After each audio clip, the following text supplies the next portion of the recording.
So when our consciousness is in that moment, this is what's happening, right? And that's what we understand. But that's not all that's happening. There are many forces at play. Now, I kind of want to elevate that thought. So that's the introductory thought. So think about it and pick it apart, put it back together, pick it apart, put it back together. But I kind of want to elevate it into religion. So we have different types of religions on the earth. They're all pretty much saying the same thing, but they are also different because they teach you different things. Now later I'll go into like the different aspects of them, but they're different aspects of the human being through the social consciousness in our race schema that is being projected through the eons so that we can evolve.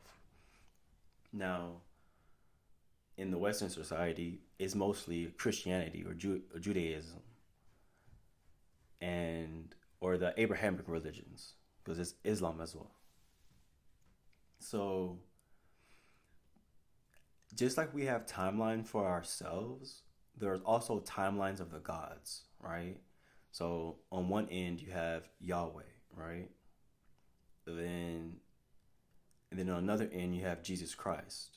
I'm not gonna get into if Jesus Christ is the son of Yahweh. I'm not gonna get into that here. So I'm gonna put it in a separate. And then you have Allah.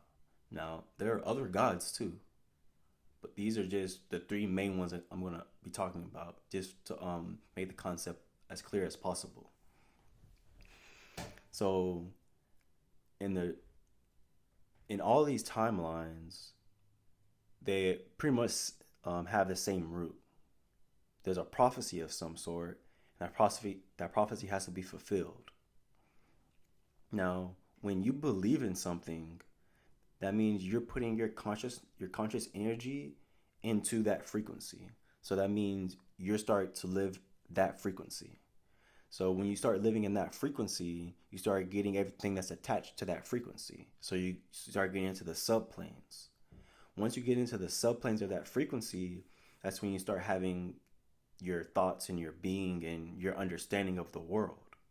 So a person that follows the Judaic religion is going to have a different understanding than the one that follows Jesus, and the one that follows Allah is going to have a different understanding than the one that follows Jesus. But they're going to have similar understandings because they come from the same root. So if you follow the teachings of Buddha, then you'll also have a different understanding. These different understandings are different frequencies of life. And those different frequencies of life are in their own world with their own subplanes and their own thoughts, their own concepts, their own mental plane, their own astral plane, their own separate world separated from the other worlds. So just like there's worlds within society, there's worlds within religion. Now, when you get to a certain point of understanding that all of these concepts within the human social consciousness mean something drastic and it's been there for so long, then you would understand that it's a type of force. So the god of the Judaic religion is a certain type of force. So is Jesus. So is Allah. So is the teachings of Buddha. They're different forces. Now these forces, although the same because they come from the same source, they're different and they interact with us on that third dimensional plane differently. So when the Jews believe, when the Jews believe the Messiah comes, the Messiah will save them, right? So whoever believes in that God, in that frequency, and lives in that world, that will happen to them, right? So when Jesus comes again, the spiritual war will end, and the devil will be cast into the abyss for 1,000 years, and then be done away with for that generation, or be done away with. So people that believe in that frequency, that live in those subplanes, they will go to that world, to that understanding, that timeline. So then the ones that believe in Allah, that I actually really don't. I haven't really gotten to the Quran, believe it or not. I have not gotten to the Quran. I just got my cousin a Quran, and I have a Quran, so I'll probably start studying with him soon. But whatever the with Allah, with the Islam, whatever they believe, then that's the world they will go to. Now, I have a little bit understanding of Islam and the Muslim culture, but not enough to really talk on it like that because I don't want to do it any injustice. So, and then the people that believe in the teachings of Buddha, they will live in those worlds, in those subplanes. Now, I don't want to say what God is better, what God is this, what God is that, because the way I see it, all the world's religions are stacked on top of each other like programs. And these programs, if you read them all together and you put them all together, they teach you how to be a human being on a divine level. That's basically what they're doing. So they're at the so sorry.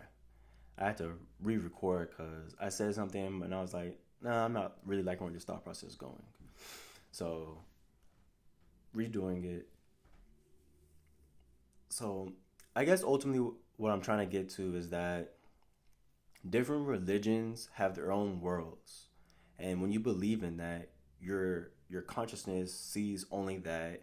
You go into that world, you go into those planes and subplanes, and you live that existence. So you live that existence in the third dimensional world, and when you die, you're still in that existence because those frequencies that your spirit and your bodies hold, it holds you to that frequency. So even though all the religions in the world are similar, they're still all dying and going to places that are relevant to their spirit's needs. So if the spirit's needs are a certain type of way, let's say compassion, the spirit needs more compassion, and they've been in a religion that doesn't specify compassion, right? They'll go back into that religion at a time to where compassion is forward is on the forefront of the religion. And in the time cycle, if there's not a space in that religion in a certain time cycle for that soul to go back to experience that religion in that type of way, it gets recycled into the next type of frequency of that time period. Now, that may seem confusing because you may think that because you're of a certain physical lineage that you can only be of that lineage. And in some ways that is true, but in some ways it's not. Because you gotta remember, we're multidimensional beings. So me being what I am doesn't necessarily mean when I reincarnate, I'll be of the same lineage, the same physical lineage. I'll be of the same spiritual lineage. So the spiritual lineage of one people, right, could be one thing, and that spiritual lineage gets translated over into another religion 1,000 years from now. But that religion used to be the opposing religion 1,000 years before. Like for instance, let's say Christianity and Islam, right? You're born a Christian and you have Christian values. You die, and when you come back as a Muslim on the other side of the world, and it's not because it's not it's not dictated on your physical. Your reincarnation isn't dictated on your physical lineage. It's reincarnated on your spiritual lineage and what your spiritual lineage needs. So the needs of one religion and one life, you keep going back to that understanding until that frequency is resolved within you and understood, and it becomes a part of your being. And then you go into another religion, and you go into another religion, and then you exercise the next steps that you need, right? Now, with that said, I was talking when I redid the recording, I was talking about like newer religions are more advanced, but I wasn't trying to say they're more advanced as in knowledge. They're more advanced because they're a compilation of the things that came before it. But the older religions, although they're advanced in knowledge, they're, how do you say,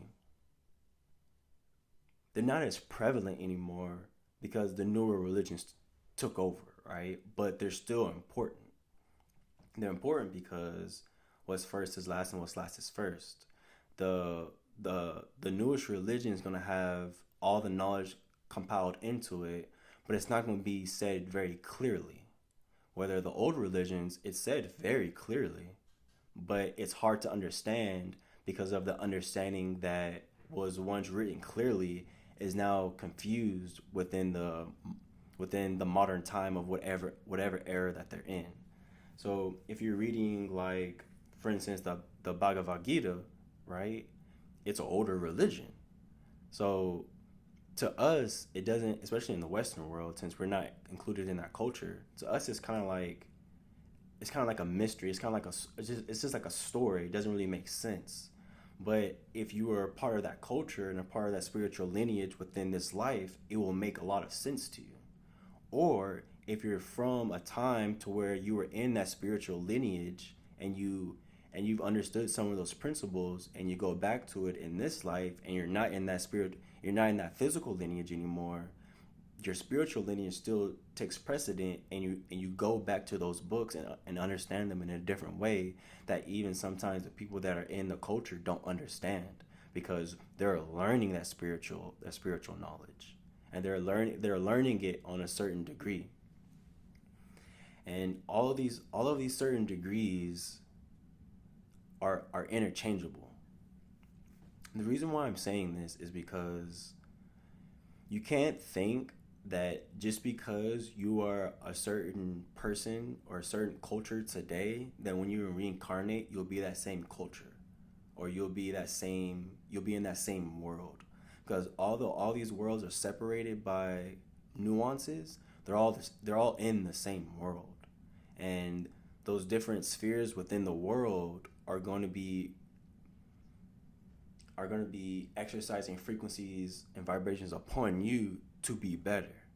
So one religion going on a war to fight another religion is pretty much like a brother fighting a brother or a sister fighting a sister. It's like you're fighting yourself essentially. So the ideas behind holy wars and eradicating another religious group is a spiritual thing, not a physical one. Because basically, what it's saying is spiritually is that these forces are can't coexist as they are. So the forces are trying to come together. They're trying to mold into one spiritually. But physically, what that looks like is war. What that looks like is discrimination. What that looks like is all these things that separate things. Because before something on the third dimensional plane can become one, we have to separate it because we're intellectual. We have mind and we have intellect. That intellect tells us we need to separate things. But once we separate things, um, once the separation of things are great enough, then we're able to put it back together and it becomes one. Which is why the Bible is a compilation of multiple things. It's a compilation of a lot of different stories, and it's not stealing.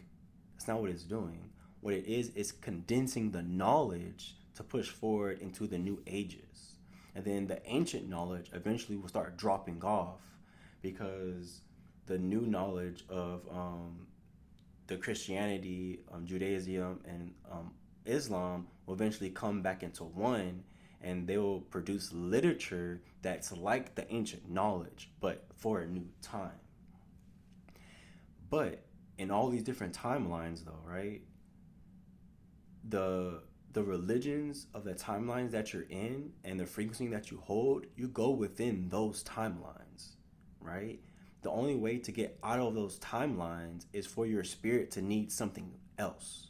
So if you've exhausted everything you need, if you've exhausted all the desire that you need for a certain type of frequency, and you can't go any further in that frequency, you're going to be put into another frequency to absorb those energies, to reconcile those energies, so possibly you can go back into another type of energy to progress.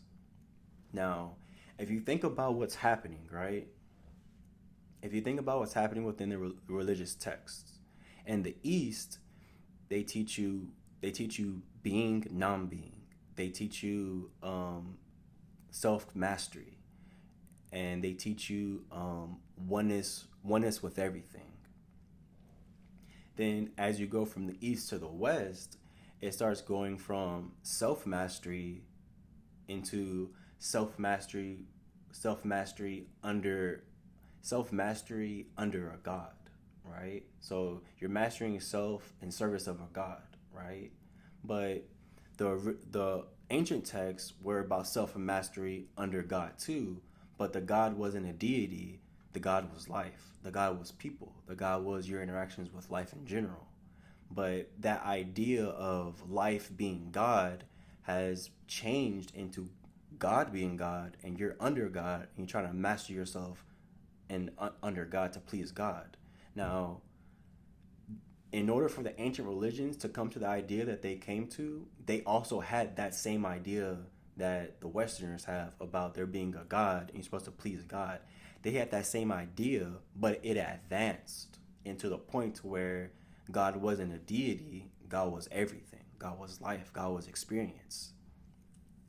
So within these different timelines that you're in, you have to understand that you were born in a certain timeline. And if you're a Christian, or if you're a Christian, if you're in any religion and you're in America and you came to America within this lifetime, then that means you're part of the group that's molding all the religions together. And it doesn't seem like that, but because like these molding of the religions together is going to happen over centuries and thousands of years, but you're part of that group of mixing, because what America represents spiritually is a mixture of multiple energies, and all those energies are fighting for dominance right now. And it doesn't seem like that, but it doesn't seem like that now in America, in the sense that religions are doing it. It's more of like social ideas and concepts are doing it. But if you look at those social ideas and concepts in the West that are fighting each other, the religious people see that as a religious affront. But you have to remember, heat rises. So you start off small and then you build big. You start off with the secular and then it builds into spirituality. And it's not necessarily like that, but for most people, we start from earth and then we go to air. We don't go from air to earth, because when you go from air to earth, that's enlightenment. Like you've been enlightened to a certain level to where you can bring knowledge back down into your being and see things in a different light, which is what Americans are. Americans essentially spiritually are people that see things differently, right? But that's not to say all Americans are going to see spirituality in a more free, open way, like everything is one. That not necessarily what that means, but it just means that we have more opportunity because of the less constraints of our culture to see things differently. And that seeing things differently is what's going to change the world in the East. And it's already changing the world in the East. And the East feels like it's getting messed up because it's going away from its conservative values into more modern values, but those modern values have to make themselves manifest within the East so the West could get its time to rise. Because when the East starts taking on the modern principles, then the modern principles in the West will start to crack. And once they start to crack, everything that's not good about it will fall away. And then when everything that's not good about it will fall away, and the East, eventually they'll get to that point too, and it'll fall away. And then eventually the scripture and the sacred texts of the West will become the ancient knowledge, and the East will have the new knowledge. Then the new knowledge will be brought up, and all the ancient texts that are in the West will eventually funnel themselves to the East, and the East will have a compilation of the West knowledge, and then they'll have that, and then the ancient knowledge will be in the West, and then the East will rise again. The East will rise in its modern time, and then it will crack, and then whatever is not good will fall away, and then eventually the West will follow, and it goes like that, like it goes like that continuously. Now, whether it's a full world cycle, where there's just continents, whether it's a mass annihilation of people, where it's a natural disaster, where it's a solar disaster, or like a galactical disaster, it doesn't matter. Like These cycles are just repetitive. They keep going over and over and over again. Now, when it goes into specific timelines of souls, right? There's a point in your astral and your mental bodies to where you can hold on to your consciousness and go through the timelines, right? And in these timelines, you're not only gaining the frequencies that you need, you're also balancing out frequencies in different spaces and time. For example, in about, I can't really give it a timeline, but if I had to guess, it'll be maybe 2 3,000 years from now, right? Just a guess, right? Just throwing that number out. 2 3,000 years from now, there'll be a war, right? And that war will be a very big galactical war. And in the galactical war, humans will have to fight other, I guess, other beings on higher levels in order to maintain who they are, right? So you may have to continue your consciousness, or be rebirthed, be reincarnated until you get to that war to play your part, to get your understanding, and that understanding in the future sense plays back into your life now by understanding the trials and tribulations that you're going through in order for your past to be reconciled, so your past self can understand everything that it's doing is doing for a reason. And I say that to preface, the future actions of what you do is affecting the present time now. And the present actions you're doing now is affecting your past actions that you've done. But it's not past actions of what you've done in this life. It's past actions that you've done across time, and future actions that you will do across time. But it's not actually you that's enacting this. It's your divine ego that's watching all of this play out.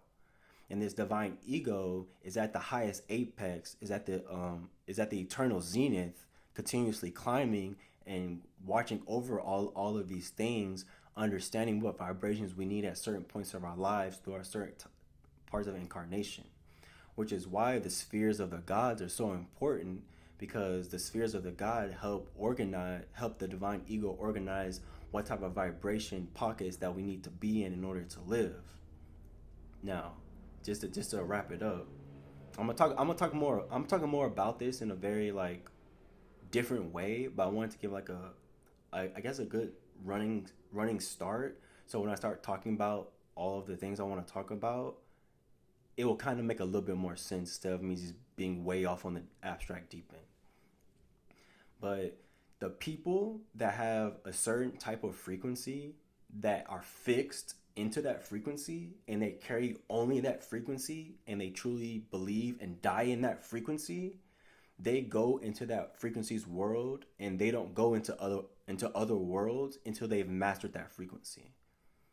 And once they master that frequency, then you master one frequency, you've mastered all frequencies below that level, no matter in which pocket of religion you're in. So then they become an exalted being, right? They become the divine ego. And then that divine ego then goes through the different timelines, and it looks at itself, which is looking at all of us, which is looking at one and looking at many at the same time. And then under its supervision, we get direction and vibrations based on what it's been through. And what it's been through is what you're going through right now. It already knows what to do and how to do it. And it needs to communicate that to you, but it can't tell you what to do or how to do it. It can only communicate to you in the secret language. And the secret language is silence. The secret language is an energetic force. And that energetic force tells you, it communicates through your energetic body and eventually into your emotions and mind to do this and not do this, which is your consciousness. Like it all plays a part. And the reason why I say that is because at that level of someone being fixed in a frequency and mastering that frequency, they don't need to go to another religion's frequency to learn that religion's frequency, because the principles in the old religion is the same principles in the new religion. It just looks different in the time of the culture.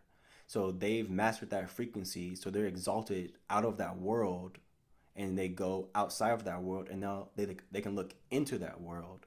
But not only can they look into that one world of frequency that they were fixed in, now they can look at other frequencies as they learn to broaden their scope of the different ways that frequency vibrates in the different subplanes or different degrees.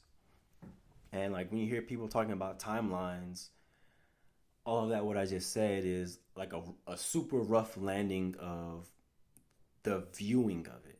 It's super out there, super abstract, and I will get more masculine and write it down concrete in a Capricorn style to give it structure, and then make it pretty, you know what I'm saying, and put Taurian energy on it, and then also make it comprehensible and eventually a PDF form so I can give to y'all for the Aquarian energy. But I want y'all to use the Virgo energy and really dissect it when it gets there, to understand in the light of the Sagittarius that there are multiple things going on simultaneously at different times that equal that same time, that one time. And that one time is the eternal now. That one time, the future, past, and present are the same thing. But you gotta remember, our consciousness can only view one thing at a time. Until our consciousness and our psyche expands, then we're able to look at different possibilities of what we can do. And then when we start looking at different possibilities, we'll start having experiences on the astral mental planes of the experiences that we're experiencing in a new light, based on the expansive nature of our consciousness to the degree that we're at, in order for us to understand the whole. So you're in a circle, you're a dot in a circle, and we're moving all around the circle's edge, and all in between the degrees and space of the circle, but we're also standing still in the middle. And that is the infinite timeline, the eternal timeline. It is being at all places at one time. And eventually we'll get to the point, the next step up from where we're at now, and not just walk to a place, run to a place, drive to a place, fly to a place, teleport to a place. We'll be able to teleport to our place within our minds. We'll be able to traverse the solar system and galaxy and universe with our minds. And eventually we'll get to the point to where we no longer have to traverse. We no longer have to have movement within it. We can just appear, because we consolidated ourselves into the universe.